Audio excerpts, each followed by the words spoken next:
2019 kenn dégguñu. ñu toog 2020 kenn dégguñu 2021 kenn dégguñu. maanaam 3 ans ou 4 ans. 3 ans yoo xam ne quand même le système est resté stable. Malgré le fait que sur la table du gouvernement quand même il y a le document qui nous lie au gouvernement du Sénégal muy le protocole d'accord signé. entre les organisations syndicales de l'enseignement ak gouvernement bi. ci poñ yooyu nag daf ci am ay points yoo xam ne quand même dafa des. te ma bëggoon fàttali même bu doon 2 ou 3 points mais quand même signé wuñ ko pour bàyyi ko à l'État. Absolument. C'est vrai que entre 2018 à aujourd'hui mbas mi jaar na fi mais dama bëgg a fàttali Sénégalais yi y avait pas plus patriote qu'un enseignant pour la bonne et simple raison que bi ñu nekkee période de pandémie bi. non seulement jàngalekat yi dañ jël seen courage à 2 mains. dem jàngale ji. am na parmi eux mais ñi nga xam ne ils étaient victimes de la pandémie. mais loolu posé wuñu problème parce que la pandémie ne cherche pas des enseignants ni des journalistes ou autres. wante dañu def beneen effort sous la situation de pandémie. muy un fonds de lutte contre la Covid-19.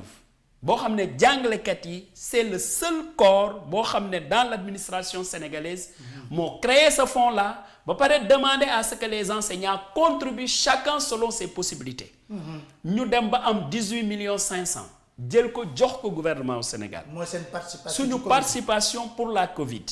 te pourtant moment bu ñu defee loolu le gouvernement nous devait environ 80 milliards en termes de rappel d'avancement rappel d'intégration rappel de validation mais dañ ko defoon pour suñu réew pour wane ni comme dit l'autre quand Rome brûle mais tout le monde doit venir à son secours. ñun ñu def loolu wante nag bi ñu defee loolu mais jàppoon nañ ni aussi que le gouvernement comprendra que quand même il y a une nouvelle dynamique entre lui et les enseignants du Sénégal dynamique bi nga xam ne quand même moom li ko war ci suñu diggante ak moom mais dina ko mun respecter. loolu moo tax mbas mi c'est vrai mu ngi fi woon mais à partir de 2021 jàngalekat yi gis ni malgré tous les efforts qu'ils ont fournis durant la pandémie mais malgré leur stabilité ak seeni tey ak déglu gouvernement voilà le renoncement mais on s'est rendu compte quand même bu ñu continuer noonu mais accords yi nga xam ne dañ ko xaatim ça va rester en l'état d'autant plus que parmi ces accords mais daf ci am question yu am solo gis nga Pape Alé c'est pas la peine qu'on se voile la face nekkatuñu ci société bi nga xam ne l'individu est respecté par ce qu'il est. Mais nous sommes dans une société où les gens sont respectés par ce qu'ils ont. Or aujourd'hui quand même il y a ce qu'on appelle le malaise enseignant. Le malaise enseignant est dû principalement à 2 facteurs. Sa situation financière qui de jour en jour devient plus dégradante. Le deuxième élément mais c'est sa carrière qui est mal organisée. Sur la situation financière, mais je donne des indicatifs. La masse salariale, on nous dit que c'est environ 956 milliards. Et pourtant, tout le monde sait que jàngalekat yi pour cette masse salariale dont on parle et qui concerne la fonction publique sénégalaise, ñoo constitué 70% des effectifs. Or, li ñuy consommer ci masse salariale boobu, mais c'est moins de 12%. loolu injustice mënu ko ëpp.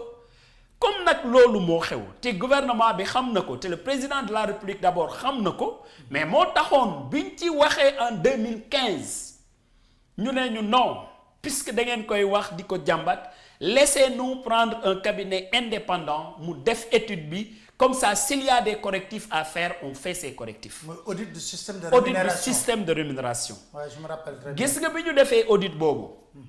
ñëw nañu pour partager le document. D'abord on a cherché à nous donner la synthèse du document ñu ne leen laajuñu synthèse c'est le document qu'on demande pour xam lépp li nekk ci document bi de guerre lasse ñu jox ñu le document à Saly buñ ko càmbaree on a vu les inéquités ci la ñu jël résolution dem corriger le système de rémunération gis nga grève bu 2018 boobu bi ñu koy terminer c'est le chef de l'État lui-même qui nous a dit mais vous avez raison. On ne peut pas avoir une fonction publique où les agents se regardent en chaîne de faïence, les uns accusant les autres d'être mieux payés ou d'être mal payés. Il faut nous corriger. mu xool son premier ministre d'alors ne ko Mohamed les enseignants ont raison il faut qu'on corrige le système de rémunération ñun xaaruñu leneen lu dul loolu. wante nous-mêmes dans la situation de l'école on a évolué Pape Alé. Pourquoi je dis qu'on a évolué? Mais booy corriger le système de rémunération tu corriges le système pour tous les agents de l'État.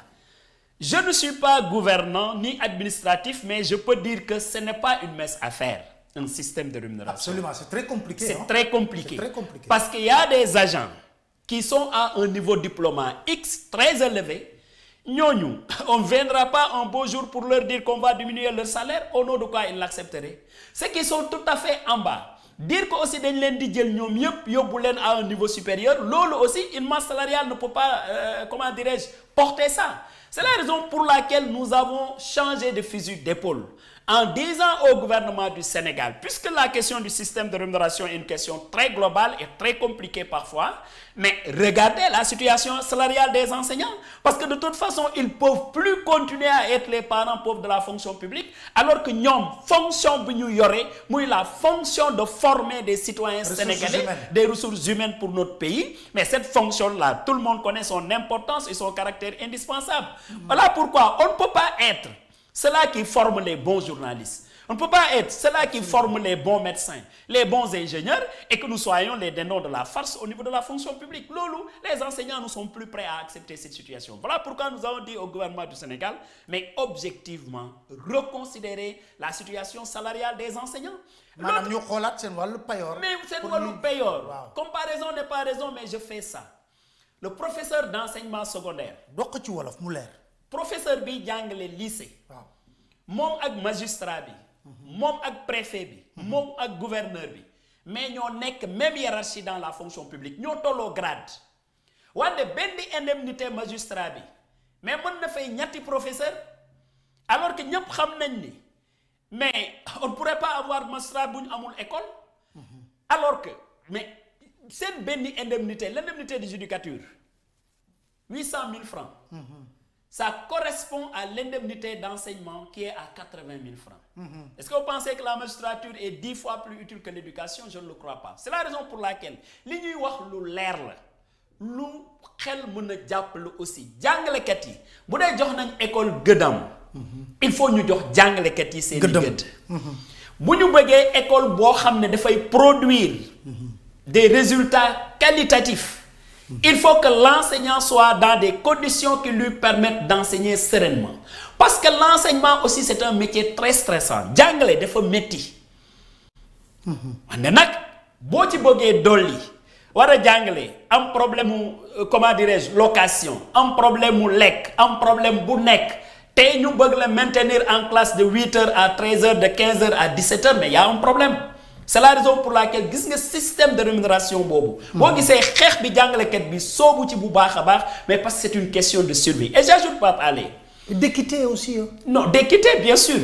Équité et justice. Oui. J'ajoute que quand nous avons décrété notre premier plan d'action, on était déjà à un taux de suivi de 65% des lycées et collèges. C'est le premier plan d'action. Plan d'action. Premier plan d'action. Ok. Yaa xam ne ñu bëri. Timidement, ils n'avaient pas encore compris les enjeux. On était entre nous, SAEMS et QSEMS, autour de 65% de suivi. Mais aujourd'hui, si les IA, les IF remontent correctement les informations au niveau du ministère de l'Éducation, nous, on est aujourd'hui à plus de 80% de suivi du mot d'ordre. La preuve, quand on a appelé à une marche à Thiès, mais moi, personnellement, en tant que secrétaire général du SAEMS, j'étais trop surpris parce que je me disais que le moyen secondaire... Waouh, c'est des professeurs. Ils ne sont pas aussi nombreux qu'on le pense. Mais les gens ont quitté des régions pour nous faire que nous Thiès, plus les enseignants de Thiès, et c'était plein. Et tout le monde nous disait que vous avez tardé à le faire parce que quand même nous souffrons. Alors ça, c'est la situation de rémunération. L'autre aspect...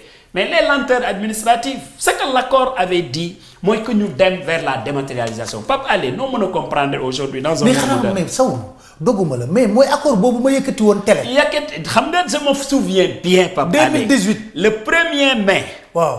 J'avais une rencontre avec les femmes de Fatick, enseignantes. Wow. De me quitter Fatick, nous directement à votre émission à la 2S à l'époque, nous jox le protocole d'accord bi nga exhibé ko.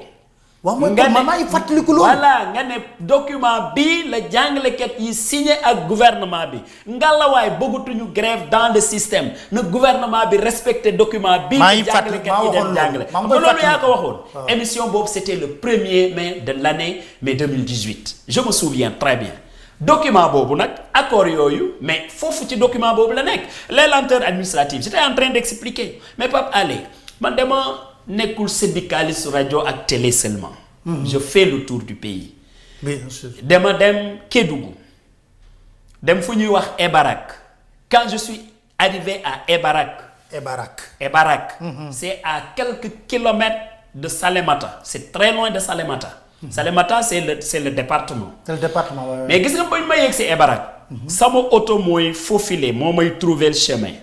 ba ma yegg si Ebarak quand je suis arrivé à Ebarak le seul symbole de l'État sénégalais foofu c'est les enseignants qui sont là-bas avec l'école qui est là-bas ma jaajëfal jàngalekat yooyu foo leen jógee foo leen dëkk foo leen juddoo ñii Dakar ñii Thiès ñii fu nekk mais ñu yóbbu leen foofu et ñu nekk fa téye ay doomu Sénégal fas yéene ci cette zone là aussi éloignée mais créer là-bas des médecins créer là-bas des ingénieurs créer là-bas lu nekk mais jàngalekat yooyu Pape Alé bu dee mission ô combien noble boobu ñu ngi koy mener ci dans ces zones là aussi reculées même si c'est au Sénégal aussi. oui bien sûr. bu ñuy def liggéey boobu mais am na fii fonction publique ñoo xam ne ñoo war a toppatoo seeni dossier pour que bu ñu waree avancer bu ñu leen waree intégrer ñu intégrer leen bu ñu waree am validation ñu def ko mais ñooñu ils se sont rendu compte malheureusement tant que quitté ñu Ebarak pour ñëw Dakar seeni situation du régler. kenn du ko toppatoo.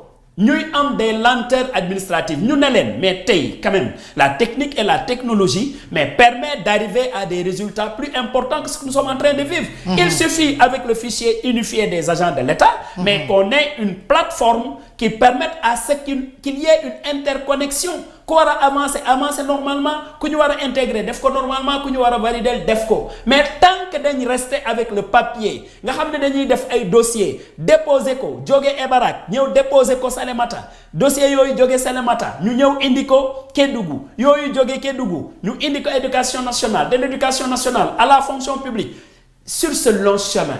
ñaata dossier mais parcours boobu sax bu ko benn maître di def excès dina am temps dem jàngale ci. mais fu mu koy jàngale. Donc, même boo ñëwoon fonction publique, tu vois beaucoup d'agents. J'avais une fois dit au secrétaire général, mais monsieur le secrétaire général de la fonction publique, ça c'est du gâchis. La fonction publique aurait pu être plus performant que ça. Ces gens-là, leur rôle, c'est pas de venir faire le rang à la fonction publique ou de venir vérifier. Leur rôle, c'était de rester à l'école, mais à condition que ceux qui sont chargés de les faire avancer, de les intégrer, de leur valider leur année de vacation de contractualisation, fassent correctement leur travail. Mais da ngay gis Pape Alé ay situations yu compliquées kii mu ngi tudd Abdoulaye Ndiaye mais ci ordre de service am Ablaye Ndiaye lañ ci bind. Abdoulaye Ndiaye. xam nga nous sommes au Sénégal. waaw kooku ASM bu yegsee mais xam nga OS bi correspondrul ak le diplôme. dossier bi buñ ko rejeté moom kenn du ko informer que ton dossier a été rejeté pour inconformité. muy toog 3 mois di yaakaar ni projet ñu ngi koy defar te kenn defaru ko. bu ñëwaatee fonction publique nag de guerre lasse ci lañ koy wax ni da nga war a composer waat dossier parce que sa OS lii moo ci nekk mais bu ñuy liggéeyee noonu du ñu dem. c'est la raison pour laquelle je dis aujourd'hui vraiment le Sénégal dispose de ce qu'on appelle l'ADIE, l'agence de l'informatique de l'État.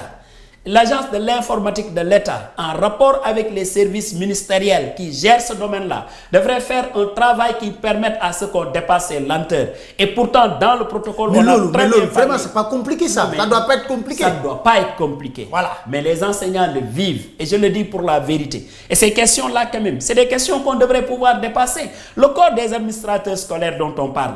Mais Pape Alé, même à ce niveau, on a évolué. L'État nous dit que son problème, c'est la mise en place d'un corps. Pourquoi? Parce que ces gens-là appartiennent déjà au corps des enseignants. Nous sommes OK. Quand même, nos proviseurs, nos censeurs, nos principaux méritent une formation en la matière. Parce que Saourou Monoul n'est que professeur d'enseignement secondaire. Djangle ba juillet, mu gagné un poste de proviseur au lycée Charles de Gaulle. Mu gère plus de 200 enseignants, plus des milliers d'élèves. Automatiquement, il devient, sans le dire, mais un directeur des ressources humaines. Sans le dire, il gère un budget du lycée alors qu'il n'a jamais été formé pour gérer des crédits. Sans le dire, il devient un administratif pur et dur. Et toutes les difficultés que nous avons avec les conseils de gestion procèdent du fait que proviseurs, principaux, mais quel formé dans ce domaine? Pour une école de qualité avec des résultats probants aussi, il faut que la gouvernance puisse être une gouvernance beaucoup plus, en tout cas, respectable et responsable. Loolu d'accord nañ ko comme corps bi posé na leen problème mais nañu defal proviseurs yi formation boobu ba pare xool seen indemnité de suggestion. Je te dis une chose, Pape Alé. Allez au lycée Valdiodio. bu Kaolack. Wow. Un lycée symbolique très grand. Le proviseur a plus de 200 enseignants sous sa responsabilité. Plus de 3000 élèves sous sa responsabilité. Indemnité motul 80 000. Motuko. Il n'a ni véhicule de fonction ni rien. Alors que quand même, mais allez au lycée, je vous dis, quand vous entrez à la porte du lycée, vous voyez toutes les autorités qui sont passées par ce lycée-là. Mais si vous regardez le proviseur, vous avez pitié. Non seulement c'est une indemnité qui ne permet pas que Koukogis Nikini, c'est une autorité, c'est un responsable, mais même le bureau, mais c'est difficile. C'est pourquoi l'école, si nous voulons une école de qualité, une école de la République, une école de tous pour tous, il faut que les acteurs de l'école soient reconsidérés. Il faut que l'école soit un bien commun. Et en tant que bien commun, mais mieux participer à la valorisation de cette école. Je ne dis pas seulement que tout doit être fait par le gouvernement, mais même les collectivités locales doivent avoir une main part de responsabilité sur l'éducation. Mais justement, parce que c'est une compétence transférée pour certains. Absolument. C'est la raison pour laquelle moi je considère qu'il faut que cette école-là, nous reconsidérions. De toute façon, sur ce combat-là, je le dis, nous n'avons pas le choix. Parce que les enseignants ne nous donnent pas le choix. La situation des enseignants ne nous donne pas le choix. Nous ne pouvons pas ne pas nous battre pour arriver à matérialiser ces accords que nous avons signés. Alors, man li ma jaaxal. mooy yéen amu leen revendication yu bees. Non. Fi mu nekk nii li tax ñuy xeex nii yëpp c'est le respect des accords signés depuis le 30 avril mais 2018. maanaam mooy état bi d'accord nag woon ak yéen. Juste ci lépp loolu j'ai un problème là pour comprendre. Non, tu as raison. Et parce que beaucoup de Sénégalais comprennent. Xam nga lan mooy protocole d'abord. Waaw. Il faut que Sénégalais comprennent lan mooy Voilà. protocole. Protocole mooy syndicat wu Sawru am na ay revendications ay ñaxtu. waaw mu teg ko ci table bi. syndicat wu Abdoulaye Ndoye am na ay ñaxtu mu teg ko ci table bi. syndicat wu Abdou Fati la même chose. Diédhiou la même chose CELS. ñu tase gouvernement bi. ñu jël poñ yooyu yëpp sérieux leen ci domaine bu nekk. ñu engagé nag ay waxtaan ak gouvernement bi. poñ par poñ. yii d'accord nañ war nañ ko mun a def ñu teg ko. yii d'accorduñ ko ñu teg ko. parce que lépp lu ñuy laaj du lépp la ñuy am. mais li gouvernement bi wax ni lii de d'accord naa koog yéen lu war a mën a nekk la luy nekk la. c'est de ça c'est réaliste c'est réalisable on va le réaliser. Comme le disait lui-même le président. Voilà. Loolu benn accord bu mënut a respecter. Voilà, c'est que même le président avait anticipé. Parce que le président avait dit au gouvernement, c'était en 2014. Vous engagez les discussions avec les syndicats des travailleurs. Mais il faut toujours signer ce que vous pouvez respecter. Absolument. Ne vous engagez pas sur des choses que vous ne pouvez pas respecter. C'est ça que le président avait dit. C'est pourquoi nos discussions de 2014 de 2012 la waxoon loolu. De 2012 à 2014 nous étions en discussion. Et c'est pourquoi le protocole de 2014 le ministre Mansour Sy disait que nous venons de signer des accords réalistes et réalisables. Et pourtant de ces accords dits réalistes et réalisables, il y a la question du corps des administrateurs scolaires qui n'est pas réalisé. De ces accords dits réalistes et réalisables, il y a le régime indemnitaire qui avait été indexé et pour lequel régime on avait dit qu'on va aller vers un cabinet indépendant qui fait l'audit. Donc ces accords-là sont restés encore à l'état. C'est ça aussi la vérité. Maintenant, il faudrait que nous rappeler que li ñuy teg ci table bi du lu ñuy négocier ti parce que dañ ko négocier ba pare. Négociation yi pare na entre gouvernement et syndicat. Ñun kay ñun ak ñoom ñoo d'accord ni léegi lii ñun ñëpp d'accord nañ ko dinañ ko jëfee loolu nag lañ jëfewul. mooy 2018 ba léegi. 2018. protocole ba ma yëkkati woon. protocole boobu nga yëkkati woon moom moo des ba léegi ay poñ. ay poñ ça voilà. Mais li ma jaaxal. yéen ba ngeen tàmbale ba léegi yéen a ngi seen 7e. plan d'action oui. gis ngeen ministre wala kenn ku wax ak yéen. waaw gis nañu pour dire vrai parce que le 7 janvier. tase nañu ak gouvernement au Sénégal. Le 7 janvier. Le 7 janvier. Très bien. bu ñu tasee gouvernement au Sénégal avec Mariam comment elle s'appelle Mariama Sarr. mais ci rencontre boobu avec la présence du ministre de l'éducation, la présence du ministre de l'habitat, le ministre du travail ak yeneen représentants des autres ministères qui interviennent dans le secteur de l'éducation. mais wax nañu ci poñ yi. lu leen tontu mais attends foo leen ci waxee xam nga moo jaaxal j'ai un problème Saourou. wax ci poñ yi la wala appliquer poñ yi. non xam nga foofu wax ci poñ yi la. c'est pourquoi d'ailleurs d'aucuns parmi nous disaient que le monitoring est inutile parce que bu dee wax la rek wax nañ ba pare. ba signer protocole. ba signer li des kay mooy matérialiser moo tax lors de cette rencontre j'ai demandé à ce qu'on soit plus pragmatique et c'est pourquoi nous avons réussi à dire une chose ensemble qu'à la prochaine rencontre nous devons venir avec des propositions aussi bien la partie gouvernementale que la partie syndicale sauf que biñ ko waxee aussi bon il y a la parenthèse des élections locales. Ouais, c'est vrai. Oui, ils étaient occupés à prouver au président. Ah, votre ministre, ou bien tous les ministres concernés étaient candidats. Mais notre ministre a gagné quand même chez lui. Il a gagné, Mamadou Talla, que je connais très bien. Donc, mais ñoom, ils étaient dans le processus électoral. Ils étaient dans le processus électoral. Mais je considère que comme le processus électoral est terminé, il faut qu'on aille très rapidement vers ces propositions parce que je le dis aussi Pape Alé et je profite de votre plateau pour le dire nous ne pouvons plus accepter que les élèves soient brutalisés. Voilà mais moom laa bëggoon non dama constater man personnellement dama constater depuis ce matin il y a des affrontements entre élèves et policiers. Partout d'ailleurs. Attention, il faut que le gouvernement revienne à la raison. Ces élèves-là li ñuy laaj c'est le droit à l'éducation c'est leur droit le plus absolu. Étiqueté dans la Constitution. Oui mais bien sûr ils réclament leur droit à l'éducation ils réclament leurs professeurs comme leurs professeurs les réclament parce que nous nous les réclamons Pape Alé xam nga lu tax parce que accord yu ñu xaatim ak le gouvernement boo gisee ñu am ay plan d'action takarnacé c'est pour dire au chef de l'État gis nga cette question-là monsieur le président de la République il faut la régler pour qu'on passe à autre chose. Et foofu laay def man benn reproche au syndicat. Oui. Chaque année. ngeen grève. pour la même chose. Oui. bu ñu demee ba année bi di jeex ñu ne il faut sauver l'année. Non nit ñi dox ci médiation. xam nga mais attends xam nga li ñuy reprocher noonu. waaw même ceux qui nous ont envoyé les enseignants. nous le reprochent en tant que leader. ok parce que damay dem assemblée générale ñu ne mais Saourou c'est que tout le problème c'est vous parce que yéen a ñu demandé ñu arrêter à telle époque.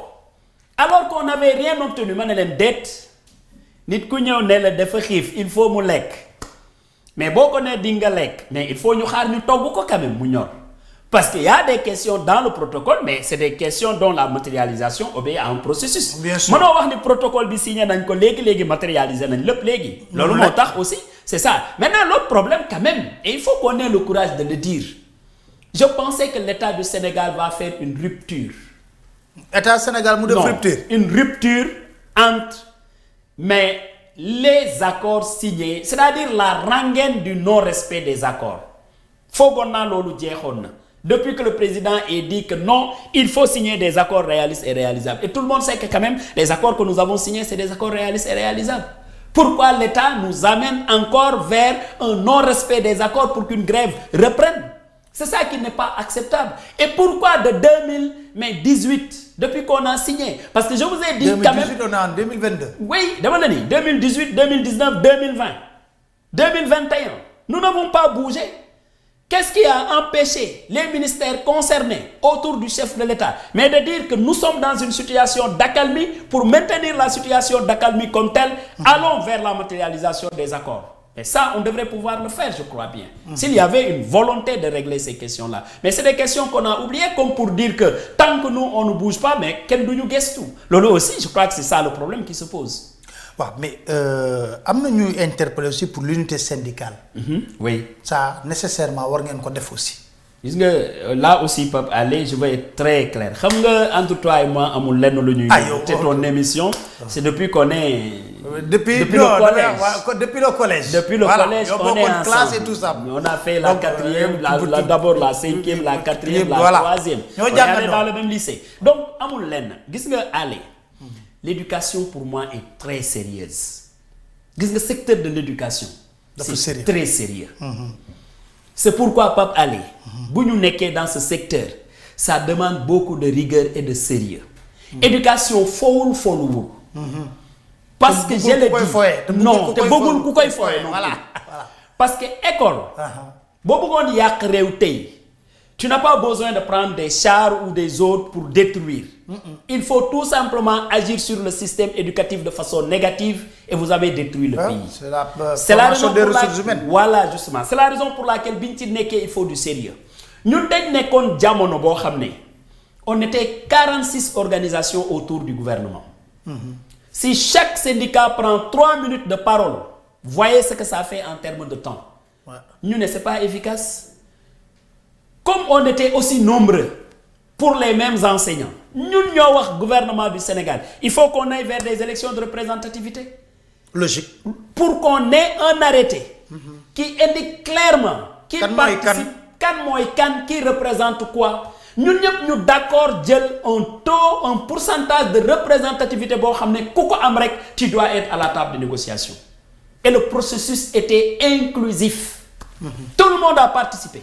Mais gis nga bi ñu demee élection sur les 46 organisations dans l'enseignement il y a que 6 qui ont eu les 10% et plus il y a que 5 pour dire vrai 5 ñoo am 10% et plus. Dans le moyen secondaire c'est le syndicat que j'ai l'honneur de diriger qui a 52,48%. SAEMS suivi du syndicat de Ablaye Ndoye avec 23%. TUSEMS. Baar bi jeex foofu pour le moyen secondaire. Dans l'élémentaire c'est le CELS que dirigeait Souleymane Diallo le CELS A de Abdou Fati et l'UDEN d'Abdourahmane Gueye. boo jëlee le 6e syndicat nag de l'enseignement c'est le syndicat des arabisants le SNELAS FC te foofu dañu waxoon quel que soit le pourcentage syndicat bu yegg si rek na ñëw. plus maintenant le syndicat des inspecteurs gis nga bi ñu defee loolu. kon kay les 7 syndicats qui doivent parler désormais devant le gouvernement au nom des enseignants. enseignants yi désigné nañ leen. wante nag dafa am lu am solo lu amoon foofu. bi élection yi pare le président Mamadou Diouf. de la CSA. qui était secrétaire général de la CSA et secrétaire général du Sud-Est. mais wooñu ñun ñëpp représentatifs comme non représentatifs. ne ñu demu bëggoon ñu toog waxtaan. parce que vous gérez un secteur important l'éducation. te bëgguma mu am ay féewaloo seen diggante léegi dama bëggoon ñu xalaat en ce moment puisque les résultats ñëpp xam nañ ko. Qu'est-ce que vous pouvez faire pour rester ensemble malgré ces élections? Moi j'ai pris la parole j'ai salué la proposition de la démarche du président Mamadou Diouf. ma ne leen au nom du SAEM nous avons une proposition très concrète. La proposition est que comme ñun ñëpp ñu parlons au nom des mêmes enseignants. nañu jël nos revendications tous représentatifs comme non représentatifs ñu teg ko sur la table ñu fondé ko en une seule plateforme de tous les enseignants du Sénégal. biñ ko déposé bu ñu waree rencontrer gouvernement bi nañu toog ñun ñëpp indépendant de nos poids ku nekk joxe son point de vue synthèse ou travaux yooyu ñuy def nous les syndicats représentatifs boobu la ñuy porter devant le gouvernement. buñ ko défendre devant le gouvernement buñ fa jógee. ñu amaat la générosité de reconvoquer tout le monde ñu def le compte rendu et chacun fasse ses observations mais gis nga bi ma waxee loolu Pape Alé mais c'est des syndicats qui ont 1,2% ñoom ñoo jóg ne ñu non EG Saourou on te respecte mais si nous devions prendre nos revendications pour vous les confier ngeen dem représenter ñu devant le gouvernement inutile qu'on fasse du syndicalisme comme yéen la ñu wax yéen a gagné les élections laissez-nous nous allons faire notre syndicalisme à notre façon. Et cette façon de faire le syndicalisme ce n'est rien d'autre woo Pape Alé Niang dama soxla sa plateau woo Sen TV woo feneen bët bu set nga nekk à la télé di wax alors que la réalité syndicale c'est autre. On aurait dû aimer être ensemble mais à condition quand même que chacun respecte mais ce que nous avions fait en élection parce que si quelqu'un me dit non il faut qu'on laisse de côté les élections ñun ñëpp ñu ñëwaat taseeg le gouvernement ñun ñëpp ñu xeex je ne suis pas d'accord. Parce que li ñu doon bañ ba tax ñu am ay élections maanaam c'est 46 syndicats autour du gouvernement mais loolu day ñëwaat c'est pas efficace. mais yéen soo leen amee 46 loolu day arranger gouvernement bi sax day wax na ñii ne peuvent pas s'entendre entre eux. mais justement c'est ça et ensuite aussi Pape Alé mais je vous le dis sincèrement dans ce que nous faisions à l'époque c'était pas très efficace. Je te donnais un exemple et ça. je gars crois yi ñu ngi lay tooñ ñu ne mais Saourou suñu SG bi xanaa déggul lool parce que xam naa ne sa mbokk enseignant yi ñoo may attaqué. waaw léegi dinaa wolofal. xam nga dafa am li mos a xew 2015 2016 mu daloon mon prédécesseur Mamadou Lamine Dianté. c'est la première fois ma ci wax sur un plateau de télévision. dañ xeex. ba les médiateurs ndeysaan dem si yàlla ñoom Ibader ñu dugg ci xeex bi ñaan ñépp pour que ñu dal arrêté. je me rappelle Dianté. sama plateau la toogoon. le ministre. woote en direct. oui ne je suis prêt à vous recevoir dès demain. mais justement ba mën na ko Dianté xanaa boo jógee fi demain da ngay dem recevoir. gis nga quand ils ont fait cette fameuse rencontre. waaw. ce jour-là Dianté a beaucoup souffert. je te dis c'est la première fois mooy prononcé sur cette question-là. Pourquoi? Parce que Dianté dirigeait le Grand Cadre, il était le coordonnateur de Grand Cadre. Avec plus d'une quarantaine d'organisations. Or ces quarantaine d'organisations justement allaient. Il y avait qui avait 1, ou 0, quelque chose d'enseignants. Xam nga kenn koo xam ne population bu muy diriger enseignant mutul 100 enseignants bokkul ak ku am des milliers d'enseignants. Gis nga moi Saourou Sène secrétaire général du SAEMS, je le dis. Au SAEMS, toutes les décisions se prennent en secrétariat permanent. Moi, je suis le coordonnateur. Nous avons des instances qui se réunissent régulièrement. Le bureau national, je le convoque chaque 3 mois. La commission administrative qui regroupe tous les départementaux, je la convoque chaque 6 mois. Gis nga syndicat bu amul ce fonctionnement démocratique lu neex secrétaire général bi mën na ko def. Imagine dans une rencontre gouvernement-syndicat. Quand le gouvernement a fait ses propositions à l'époque, mais le coordonnateur Dianté avait pensé à un moment donné que oui, même si c'est des propositions, il faut nous laisser faire la restitution d'abord au niveau des enseignants avant de prendre une décision. Mais dans la salle, am ñu yore seeni caché ne non, on ne quitte pas la salle sans signer aujourd'hui un protocole d'accord. Ils l'ont minorisé. Ñu signé protocole d'accord, mais quand Dianté signait le protocole d'accord avec ses autres organisations, lui-même il savait que son organisation ne fonctionne pas comme ça. Dès qu'il est rentré, son téléphone explosait. Les militants du SAEMS l'appelaient, des enseignants du moyen secondaire l'insultaient. mu jël téléphone am mujj koo fay. Le lendemain matin, il fait une nouvelle déclaration pour dire que la grève reprend. Pourquoi? Parce qu'il a subi une pression forte. loolu moo taxoon ñu koy naan il a fait du wax waxeet alors que c'est qu'il a coordonné toute une masse boo xam ne mais contrôlé wu ko alors que ci masse boobu bu dee am na ci ñoo xam ne seen décision ça ne sort jamais d'une instance, c'est eux qui décident par eux et pour eux, mais à partir de ce moment ça pose problème. C'est la raison pour laquelle ñu ne gis nga il faut ñu dem à des élections de représentativité. ku nekk xam boppam. ku nekk xam. non seulement loolu. mais que ñoom Pape Alé xam aussi qui est qui. parce que Saourou mën na xam boppam. mais la presse bi nga xam ne dafay édifier l'opinion par rapport au comportement des uns et aux autres et par rapport aux préoccupations des uns et aux autres, mais presse boobu dafa war a xam ce que chacun pèse. Et comme disait l'autre au Sénégal, mais les syndicats on ne les compte plus, on les pèse. xam ñaata nga représenté. alors lan moo mënul ñàkk maanaam tey jii boo demoon toog ci place de négociation avec le gouvernement. lan loo xam ne daal moom yéen enseignants yi pour ngeen bàyyi grève bi foog état bi def ko wala mu wax ci lu leer. gis nga lu mu bëgg li may wax tey Pape Alé wolof dafay wax ni ku miin sa xuloo yab la. di leen moom seen xuloo nag miin nañ. loolu moo tax ngeen yàpp ñu ñëpp yàpp ñu gis nga yabeel boobu. grève bi dañu bëgg yabeel boobu dàkk d'abord. En quoi faisant gis nga gouvernement au Sénégal na préparé wu defal jàngalekat yi loo xam ne d'ici 4 ans le système doit rester calme et c'est possible. Il suffit tout simplement que ñu xool régime indemnitaire jàngalekat yooyu te ñu jàpp ni nag nekk ñu ay jàngalekat yoo xam ne dañuy ñëw di ñu dugalal ay 20 000 30 000 des trucs comme ça nañu fexee xool les enseignants du Sénégal. Nous avons les effectifs. Nous avons un document scientifique puisque qui retrace la population enseignante pour tous les niveaux, toutes les catégories. ñu xool seen indemnité d'enseignement qui leur est propre. xool seen indemnité de surcharge horaire parce que sur indemnité boobu mais niñ ko jaayee gouvernement bi sax dañ ci perte parce que tey Pape Alé en 2018 non en 2007 bi ñuy am l'indemnité de recherche documentaire et de surcharge horaire boobu 3 heures la gis nga si tu fais le calcul du nombre de professeurs à qui on a ajouté 3 heures, c'est l'État même qui a gagné en économie. Parce que l'État aurait dû recruter plus de 3000 enseignants du moyen secondaire pour combler ces 3 heures de ces enseignants-là.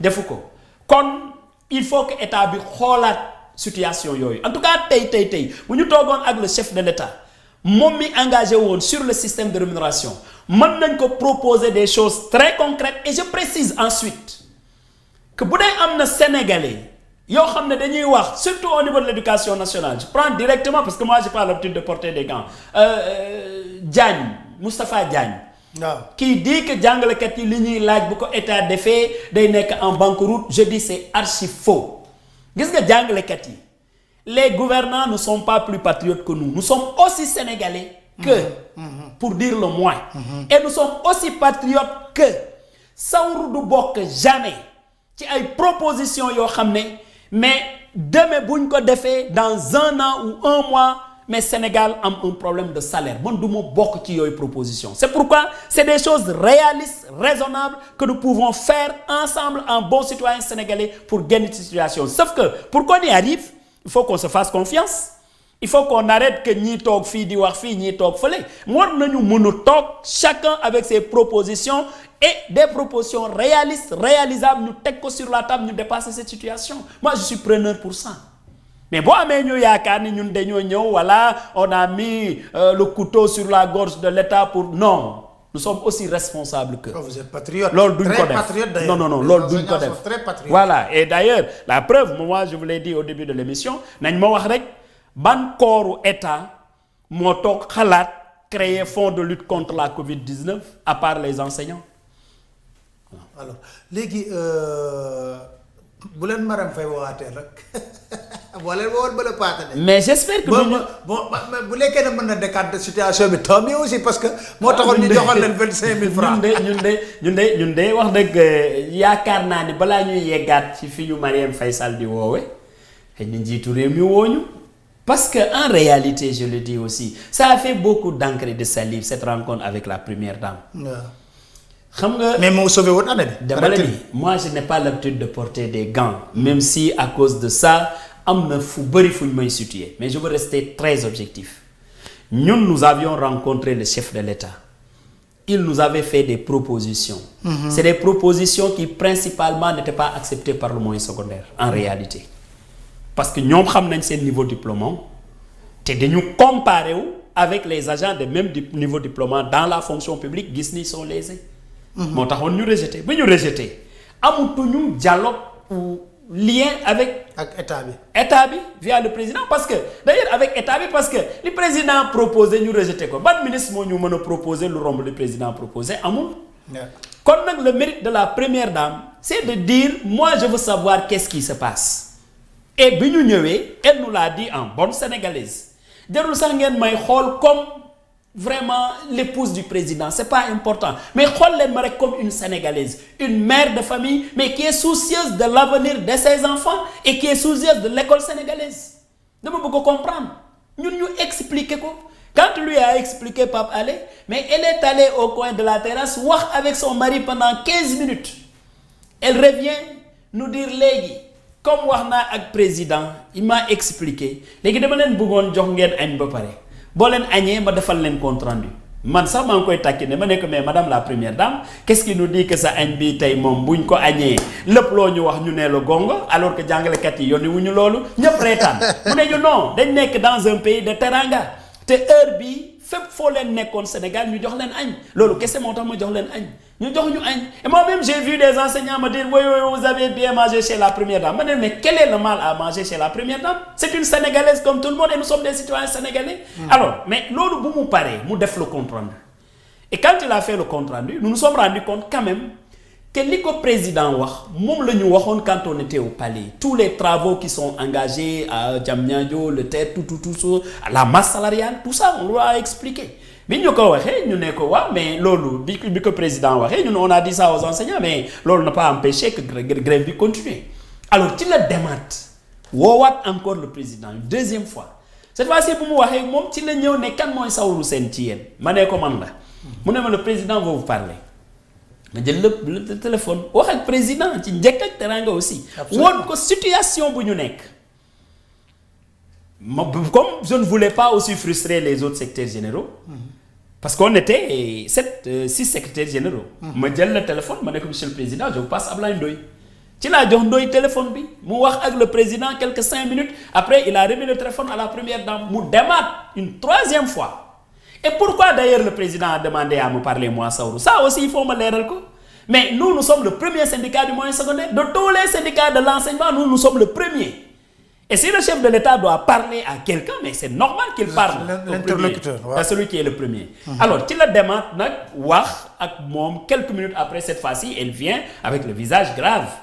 Elle nous dit que le problème là vraiment dama bëgg ñu régler ko wante nag dama leen di ñaan ngeen toog fi ba 21h président bu ñëwee en bon sénégalais ngeen waxtaan ngeen trouver solution ñu ne ko merci madame la première dame mais ñun du ñu mën a toog fii quand même ba 21h on peut partir et revenir. En ce moment quand j'ai fait cette proposition c'était pour dire aux camarades que nous avons une nouvelle occasion de rencontrer le chef de l'État nañu dem harmoniser avant qu'il ne vienne. ci la ñu jógee foofu dem harmoniser ñëwaat. Mais bu ñu ñëwee cette fois-ci mais on a rencontré le président et son premier ministre et nous on a exposé sur la situation tout bu ñu paree le président wax ni may leen ma 5 minutes après je reviens ci le dem ak son premier ministre ils sont restés jusqu'à 2h du matin door a ñëwaat bi ñuy quitter j'ai regardé ma montre il faisait 22h07 mu quitter ñu dem jusqu'à 2h du matin mu door a ñëw. Mais nous, moi, j'étais avec le gouvernement parce qu'il n'y a rien à changer. J'étais avec mon premier ministre pour qu'on essaie de voir comment sauver l'école, comment changer la situation. Ci le jógee proposition 25 000 am boobu mu yokk ci 15 000 mu nekk 40 000 ce qui fait que l'indemnité de logement passe de 60 000 à 100 000. Sur les autres points mu ne ñu léegi dès le lundi le premier ministre va convoquer le gouvernement ngeen acter sur du papier. Point yëpp yi nga xam ne d'accord ngeen ci wante j'ajoute un point boo leen defee yëpp mettez comme quoi que c'est le premier ministre qui assure le monitoring des accords parce que à l'époque lorsque vous signez des accords dafay am des points yoo xam ne c'est des points transversaux yoo xam ne ça concerne plusieurs ministères en même temps mais à partir de ce moment mais dafay am solo le chef du gouvernement qu'il ait l'habitude de convoquer tout le monde pour que chacun restitue loolu moo taxoon ñu teg poñ boobu. Mais mu laaj ñu aussi de suspendre le mot d'ordre dès le lendemain c'est sur la base de ça que nous avons suspendu xam nga li am solo ci loolu dama dégg ñu bëri ñuy def le procès voilà le protocole de Marième Faye Sall on est allé chez Marième Faye Sall mu jox ñu lekk ñu signer un protocole mu jeex ça ne s'est pas passé comme ça et ensuite aussi dafay am solo secteur de l'éducation lépp luñ ciy wax na nekk luy dëgg bu ko kenn politiser parce que je le dis les gouvernants passeront mais les enseignants resteront avec le syndicat et les Sénégalais. C'est pourquoi vraiment c'est un secteur qui doit être hors de politique politicienne. Alors Saourou merci beaucoup. mais Pape Alé le temps est très court hein, mais merci. mais waxaala nga waxoo sa soxla wala lan nga bëgg a yokk ci biir bi. merci beaucoup. merci beaucoup parce que sa camarade yi solo la doon ba trop ci ay messages mais Pape Alé tu ne parles pas de la crise mais xam nga ne man j'ai toujours parlé de la crise scolaire. à chaque fois je donne l'opportunité quand j'étais à la 2STV de recevoir. d'abord Mamadou Lamine Dianté et tout le monde ah. am na sax je me rappelle benn mot d'ordre bu pas levé mais benn rencontre bu amoon diggante Mansour Sy ak Dianté c'était après cette émission voilà tout à fait. le lendemain ñu dem toog waxtaan parce que je pense que les enseignants tamit il faut ñu dolli leen njukkal parce que bu ñu wax ne réew bu ñuy tabax ressources humaines moo koy tabax comme ressources humaines nag ci loxo enseignants yi lañ jaar ñun ñëpp ci loxo enseignants yi lañ jaar président de la république wool gars yi nga waxtaan ak ñoom parce que fi mu nekk nii yaa ngi domp di cëral bu baax a baax militaires yeeg gendarme yeeg yooyu indemnité yi yokku na ko parfois je vous ajoute xam nga day gën a frustrer les enseignants. mais ce sont ces gis nga li ñuy yokkal ñenn ñi. waaw yéene nañ leen ko bu baax a baax. waaw gis naa récemment au niveau de l'agriculture mais des augmentations de 200 000 300 000 400 000. mais loolu jàngalekat yi bu ñuy gis des décrets comme ça alors que ñoom ça fait depuis absence d'équité. oui c'est une absence d'équité nag boo koy wax ñu gën di creuser cette inéquité-là, mais daf lay poser problème. Ouais, tout à fait. Je pense que vraiment les enseignants méritent et puis rax ci dolli du revendication ay accord la yoo xam ne gouvernement bi moo jëloon engagement signé ko. Ah oui. quand même. C'est ça. te yow yaa waxoon ne doo fi def accord boo dul respecté. Ah oui. quand même 4 ans ñu toog du muñ war wax fa yàlla war nañu toog parce que suñu doom yi tamit bëgg nañ ñu jàngi ci jàmm ak salaam kon ma leen di sant di leen gërëm bu baax a baax di sant di gërëm Saourou Sène mooy secrétaire général au syndicat autonome des enseignants du moyen et secondaire du Sénégal. Mais allez, il faut nous saluer aussi hein xam naa ñenn ñi comme si notre ami commun notre professeur Djibiso de Saint-Louis. Tout à fait. Ces gens-là Djibiso me disait une fois que man am na benn émission 2S bu mu la seetaan ak Pape Alé jour boobu reeruma. J'ai appelé ma maman, je lui ai dit regarde le plateau là, ce sont mes produits, je suis très satisfait. Absolument. Et nous profitons de l'occasion pour les saluer. Tous les enseignants. Absolument. Nous sommes passés par la main d'enseignants qui étaient superbes vraiment. Et tamit lu ñuy wax les soldats de la crème loolu la ñuy wax donc leen dig dajee incha allah ci beneen émission autour du micro ak beneen gan pour ñu waxtaanee beneen ponk ci réew mi jërë ngeen jëf.